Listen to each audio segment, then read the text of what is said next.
Olá pessoal, bem-vindos ao canal. Dizem que nossa atenção é o bem mais precioso que temos. No livro Foco Roubado, vamos descobrir juntos como resgatar esse tesouro perdido. Vamos à leitura.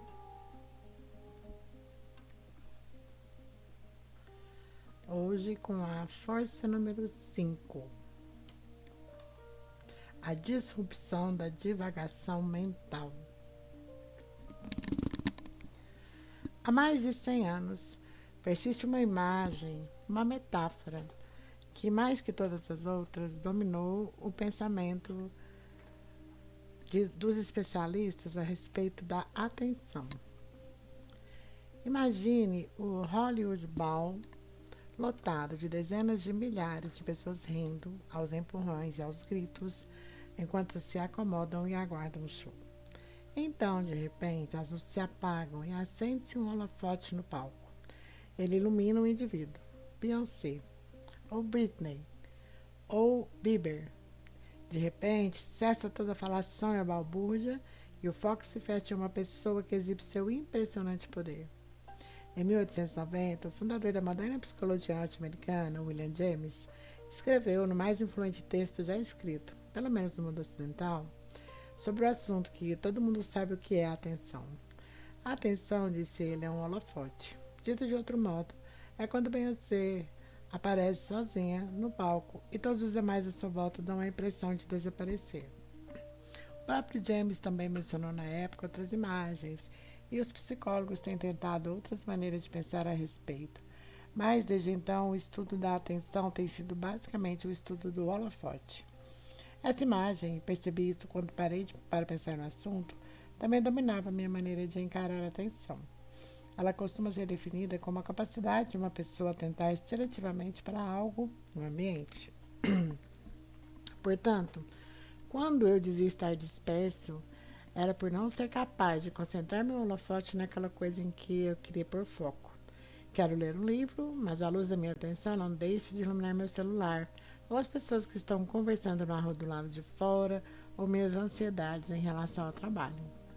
Há muita verdade nessa maneira de pensar a atenção, mas aprendi que, na realidade, ela é apenas uma das formas de atenção de que se precisa para funcionar plenamente. Ela existe ao lado de outras formas de atenção igualmente essenciais para você ser capaz de pensar com coerência. E nesse momento, essas formas estão sob uma ameaça ainda maior que o seu holofote. Na minha vida anterior, a fuga a Cabo Code, eu vivia em um tornado de estímulos mentais. Nunca saía para um passeio sem ficar ouvindo podcast ou falar ao celular. Nunca esperava 2 minutos em uma loja sem ficar olhando o celular ou lendo um livro. A ideia de não preencher cada minuto com algum estímulo me deixava em pânico, e eu achava estranho quando via outra pessoa que não fazia isso. Em viagens longas de trem ou de ônibus, toda vez que vi uma pessoa simplesmente sentada 6 horas sem fazer nada, a não ser olhar pela janela, senti um impulso de me inclinar para ela e perguntar: desculpa incomodar, não é da minha conta, mas só queria chegar. Você tem noção de que dispõe de uma quantidade de tempo limitada para viver e que o tic-tac do relógio em contagem regressiva até a morte não para e que você nunca mais vai recuperar essas 6 horas que está gastando para não fazer absolutamente nada?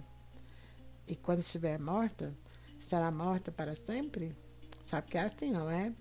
Nunca cheguei a fazer isto, como pode deduzir do fato de eu não estar escrevendo esse livro internado em uma instituição psiquiátrica, mas foi algo que passou pela minha cabeça. Então, achei que prova tal, livre de dispersões, eu teria um benefício. Seria capaz de ficar mais estimulado, por períodos de tempo mais longos, e de reter ainda mais daquilo que inalasse. Pensava, vou poder ouvir podcasts mais longos, ler livros mais extensos. Isso de fato aconteceu, mas junto a outra coisa, algo que eu não previ. Um dia, deixei o iPod em casa e decidi simplesmente fazer um passeio pela praia. Caminhei umas 2 horas e deixei meus pensamentos flutuarem, sem que meu holofote parasse em nada. Senti a mente vagar. Dos pequenos caranguejos na praia, as memórias da minha infância, ideias para livros que poderia escrever dali a alguns anos, as formas de homens tomando sol de sunga. Minha consciência deslizava como os barcos que eu via balançando no horizonte. De início, senti uma certa culpa. Você veio aqui para focar, disse a mim mesmo, e para aprender a respeito do foco. Mas está se permitindo o oposto disso, uma detumescência mental. Mas fui em frente. Não demorou e eu estava fazendo isso todos os dias, e meus períodos de divagação começaram a se estender a 3, 4, às vezes até 5 horas. Isso teria sido impossível para mim na minha vida normal. Mas naquela época, sentia-me mais criativo do que havia sido desde criança. Começaram a brotar ideias na minha cabeça. Quando voltava para casa e anotava, percebia que em um único passeio de 3 horas estava tendo ideias mais criativas e fazendo mais conexões do que acontecia antes em um mês. Também comecei a me permitir momentos mais curtos de divagação mental. Ao terminar a leitura de um livro, ficava ali simplesmente deitado uns 20 minutos, pensando sobre ele, os olhos postos no mar. Era estranho, mas eu senti que o fato de deixar meu holofote desaparecer totalmente melhorava minha capacidade de pensar e de focar de uma maneira que eu não era capaz de descrever. Como é possível isso? Só comecei a entender o que estava acontecendo quando soube que, ao longo dos últimos 30 anos, houve uma repentina efervescência de pesquisas exatamente sobre esse assunto, a divagação mental. Na década de 50, na pequena cidade de Aberdeen, nos estados de Washington, dos Estados Unidos, um professor de química do ensino médio, chamado Sr. Smith, teve um problema com um de seus alunos, um adolescente chamado Marcus Rachel. Ele chamou os pais do garoto e explicou com ar grave que o filho dele estava fazendo algo ruim. Seu filho tem o hábito de devanear, disse. Todos sabemos que essa é uma das piores coisas que você pode fazer na escola. 30 anos mais tarde, o filho deles ajudou a dar um passo importante nessa área, um avanço que o Sr. Smith não teria provado. Marcus tornou-se um destacado neurocientista e ganhou o prêmio Kavli, uma honraria importante nessa área. Na década de 80, uma maneira totalmente nova de ver o que acontecia no cérebro das pessoas, o escaneamento PET, de Positron Emission Tomography, ou tomografia por emissão de pósitrons, evoluiu a partir de seu gabinete, onde a tecnologia estava sendo aplicada pela primeira vez por ele e seus colegas. Fui até esse mesmo local, a Escola de Medicina da Universidade de Washington, em St. Louis, Missouri, para entrevistá-lo. Ele foi um dos primeiros cientistas a usar essa nova ferramenta e, ao colocá-la ao interior de um paciente, conseguiu ver o interior de um cérebro humano de uma maneira que praticamente ninguém antes havia visto. Em sua formação médica, Marcos foi ensinado de modo assertivo que só podemos saber o que acontece dentro da nossa cabeça nos momentos que não estamos focando. Seu cérebro fica ali em dormência, quieto, sem fazer nada. Como ficam os músculos até você começar a movimentá-los? Esse era o consenso. Mas um dia ele notou algo estranho. Estava preparando alguns pacientes para um escaneamento PET e, enquanto eles aguardavam que lhes desse uma tarefa, ficavam ali simplesmente com a mente a vagar. Depois que concluiu a preparação, olhou para a máquina e ficou perplexo. Os cérebros daquelas pessoas não davam a impressão de estarem inativos, como seus professores diziam que ficavam.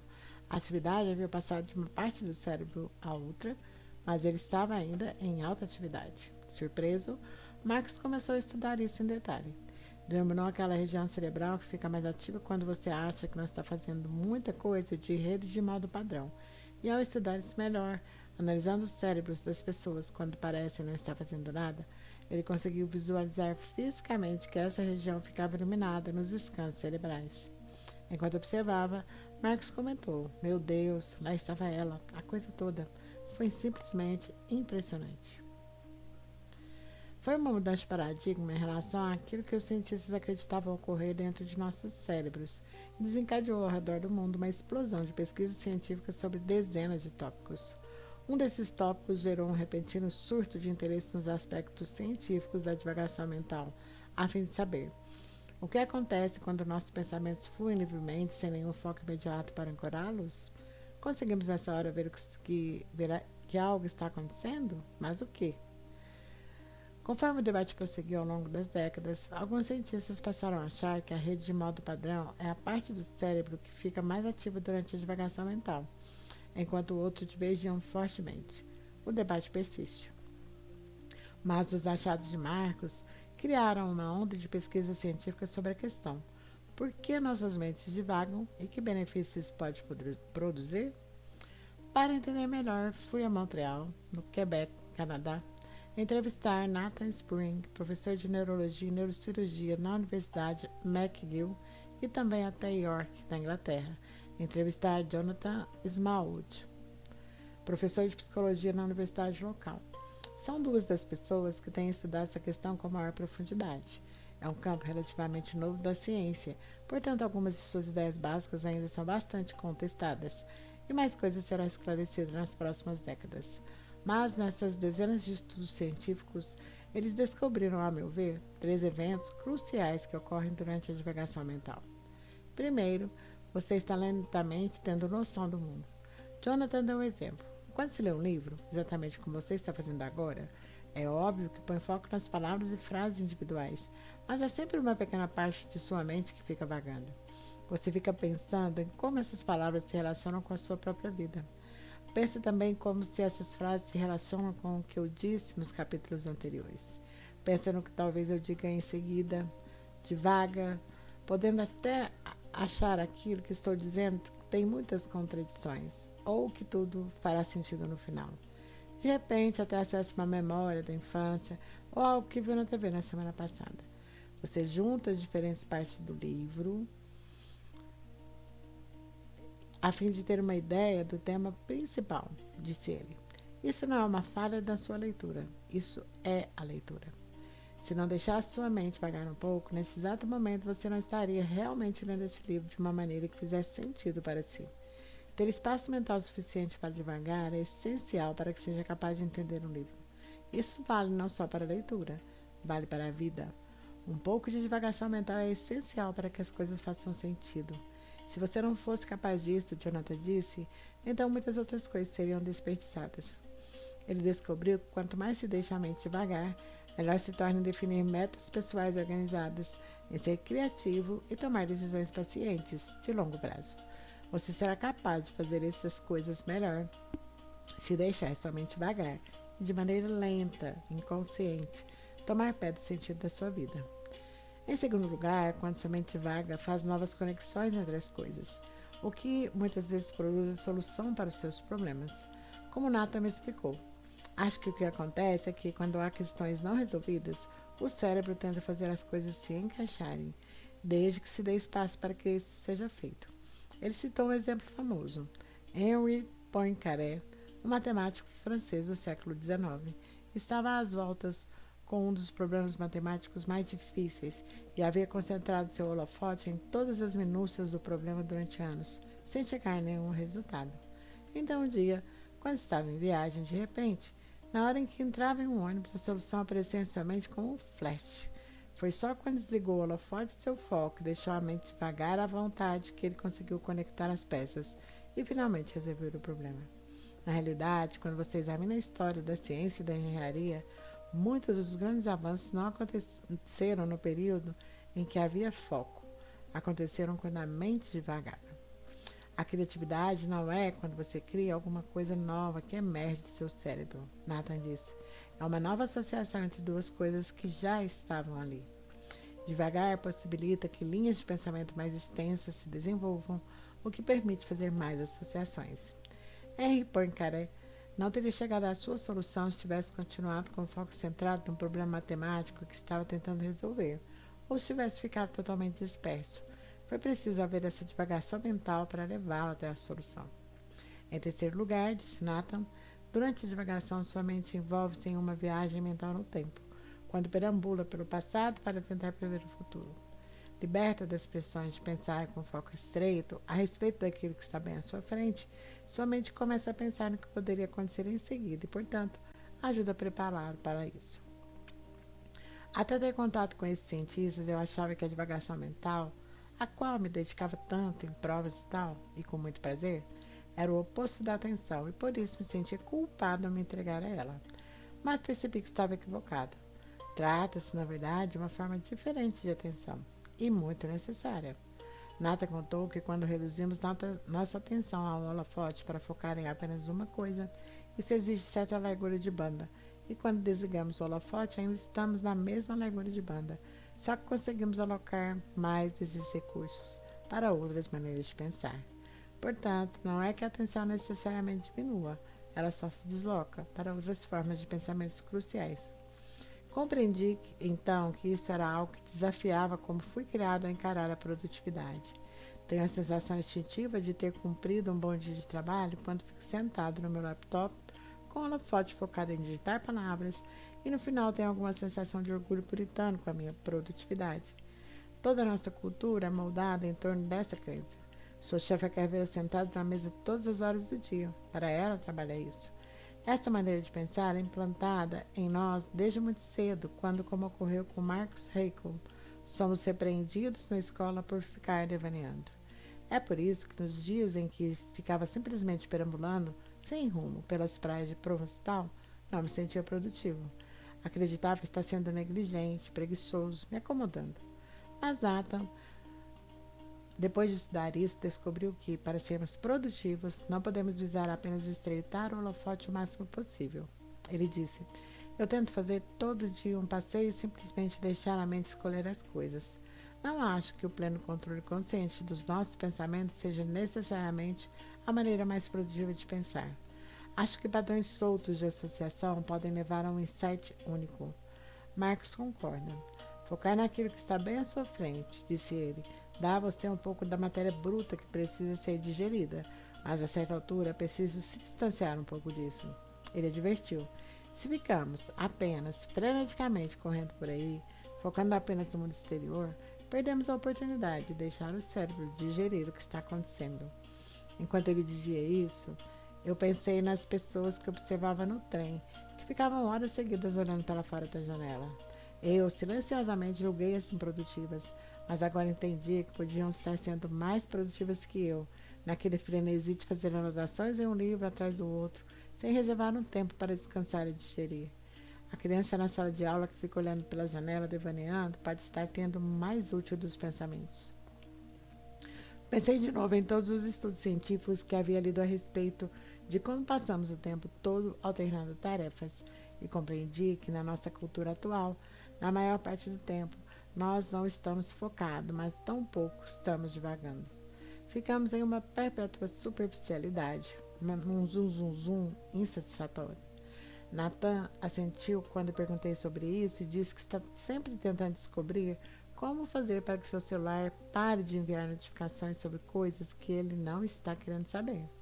Toda essa interrupção digital frenética está desviando a atenção de nossos pensamentos e suprimindo nossa rede de modo padrão.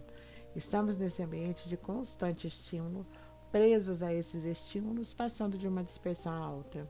Se não saltar fora, isso vai suprimir qualquer sequência de pensamentos que você tenha. Portanto, estamos enfrentando uma crise que nos leva não só a perder o holofote de foco, enfrentamos uma crise de perda da divagação mental.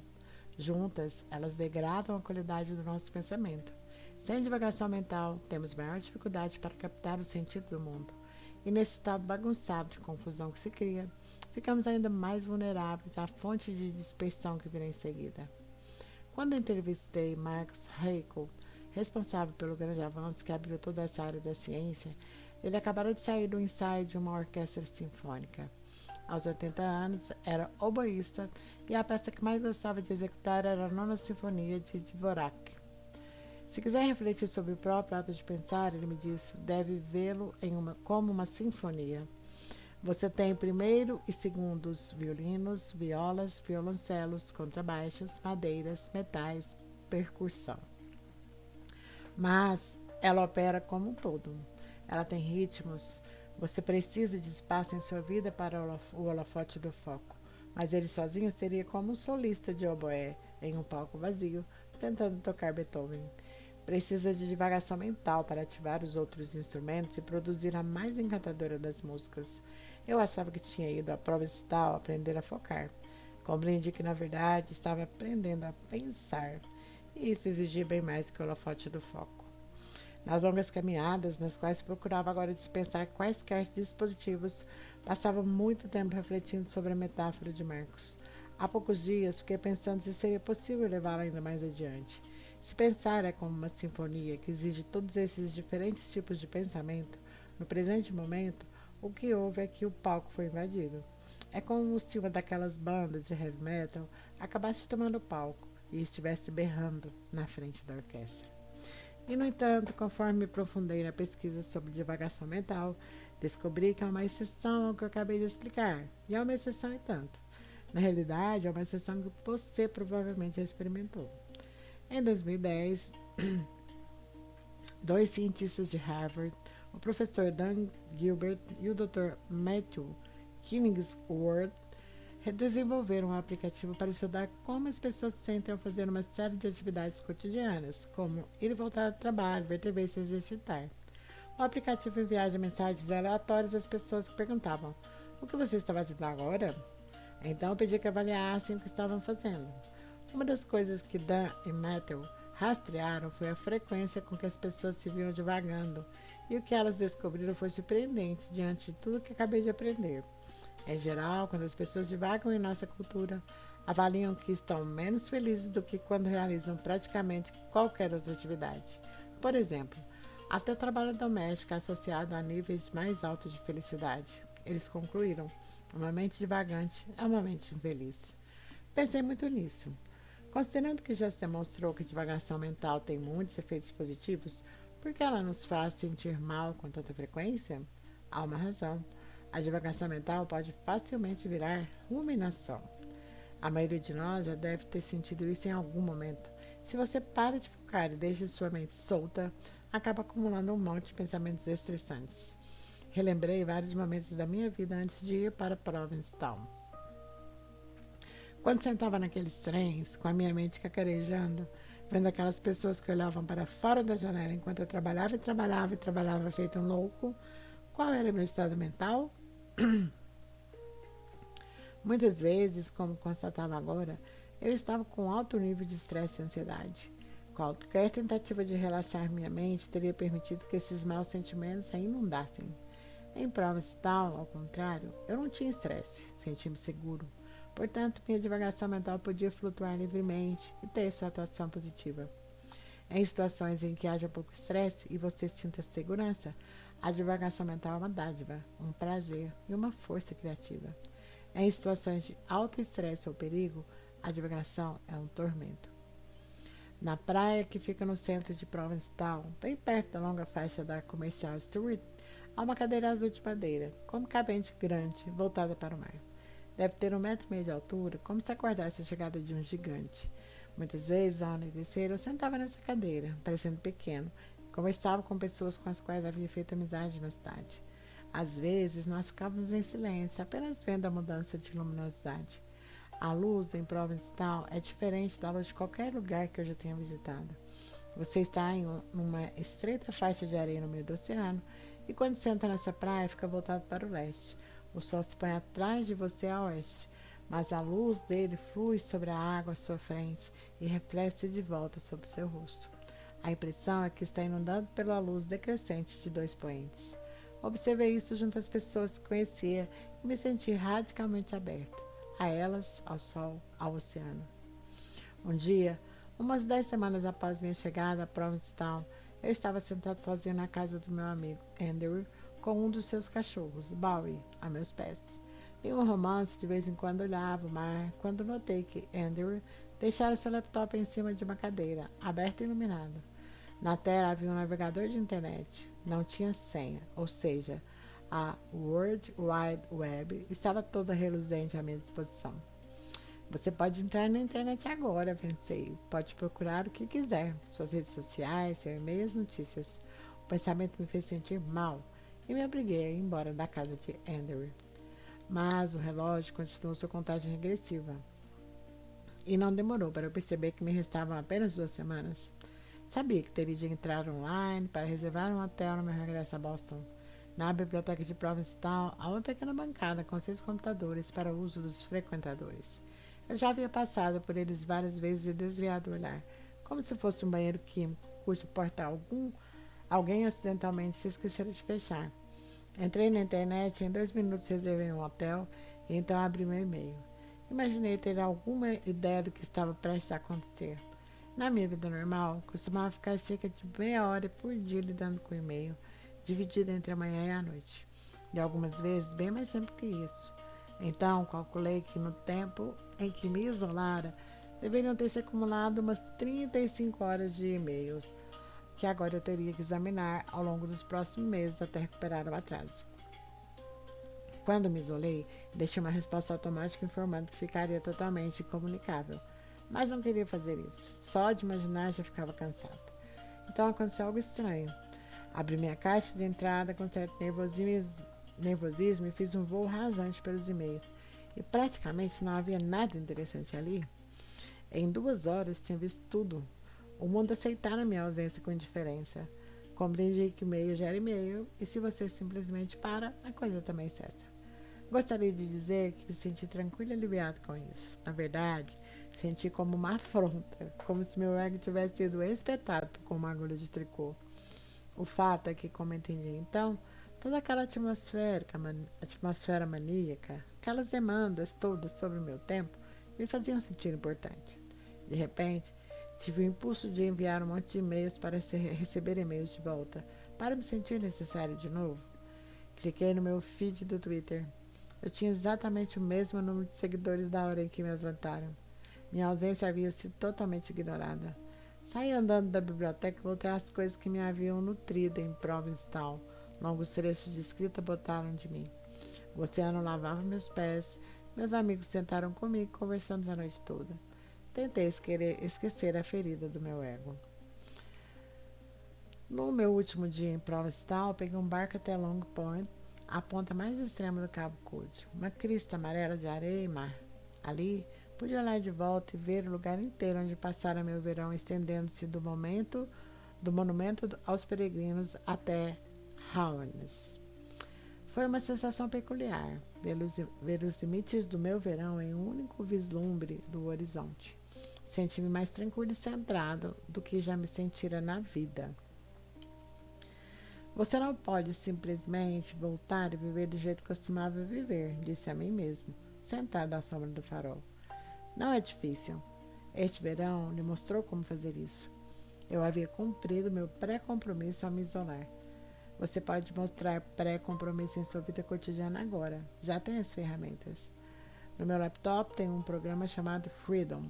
É fácil, você baixa o programa e diz a ele que quer acesso negado a determinados sites ou a internet inteira por um período de tempo que define de 5 minutos a uma semana. Você aperta o botão e não importa o que faça, seu laptop não entra online. E para o meu celular tinha uma coisa chamada CatSafe. Também é simples. É um pequeno cofre de plástico com uma tampa superior. Você põe o celular dentro e cobre com a tampa.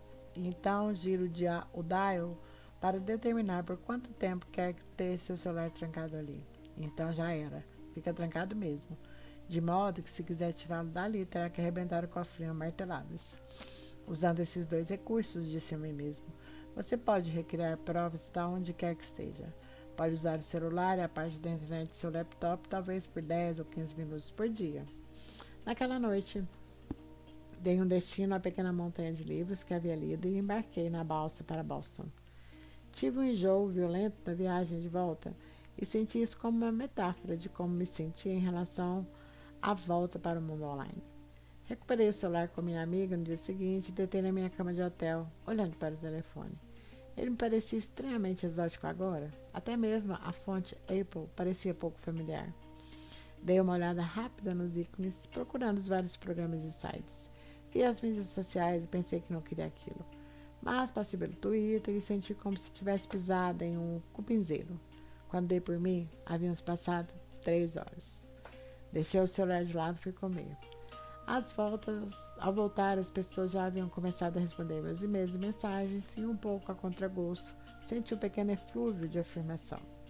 Nas semanas seguintes, comecei a postar nas redes e senti que ficava mais rude e mais malvado em comparação com o que havia sido no verão. Fiz comentários sarcásticos. Vi que a complexidade e a compaixão que sentira em Provincetown eram substituídas por algo mais frágil. Em certas horas, não gostava de que estava dizendo nas minhas intervenções. E então eu senti uma lenta onda de aprovação, de retweets e de likes. Adoraria dizer a você que havia aprendido as lições do meu tempo em Provincetown de uma maneira linear e de afirmação da vida, mas isso seria mentir. O que aconteceu foi mais complexo. Saí de Provincetown em agosto, usando o Freedom e o CatSafe, mas aos poucos a coisa foi descambando e em dezembro O tempo de tela do meu iPhone indicava que estava passando 4 horas por dia no celular. Tentei atenuar dizendo a mim mesmo que esse tempo incluía meu uso do Google Maps para poder circular pela cidade e também as horas que gastava ouvindo podcasts, o rádio, os audiolivros. Mas senti vergonha por ter me apoiado nisso. Não é que estivesse de volta ao estágio inicial, mas havia claramente caído na dispersão e disrupção. Senti-me um fracasso. Tinha a forte sensação de que alguma coisa estava me puxando para baixo. Então disse a mim mesmo: você está arrumando desculpas. É você que está fazendo isso, ninguém mais. Essas são falhas suas. E me senti fraco. Havia tido um monte de insights em Provincetown, mas senti que eram frágeis e facilmente quebrados por algo maior, algo que ainda não chegava a compreender. Queria saber o que estava me impedindo de fazer aquilo que a melhor parte de mim queria fazer. Descobri que a resposta é mais complexa do que somos levados a acreditar e que tem várias facetas, e aprendi a respeito da primeira delas ao ir para o Vale do Silício. E assim finalizamos mais um capítulo deste livro bastante interessante que tem roubado minha atenção. E pare por um instante e observe onde está a sua atenção agora. Nos vemos no próximo capítulo.